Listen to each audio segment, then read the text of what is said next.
নমস্কার, শুভ দুপুর বন্ধুরা। দেখো, আজকে একটা নতুন ধরনের রেসিপি নিয়ে চলে এসেছি। দেখো, বাড়িতেই আমি তৈরি করে নিয়েছি আটার রুটির এগ রোল।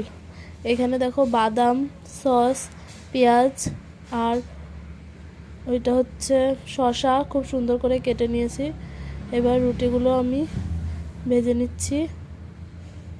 দেখো, রুটি ভেজে নিয়েছি। এবার ডিমটা আমি ভেজে নিচ্ছি। ডিমটা এবার রুটি আমি দিয়ে দেবো। দেখো কত সুন্দর হচ্ছে, কিন্তু খেতে কিন্তু খুব সুন্দর হয়। তোমরা বানিয়ে খেয়ে দেখবে আর কমেন্টে বলবে কেমন হয়েছে। এই দেখো, একটা একটা করে সবগুলো আমি ভেজে নিচ্ছি।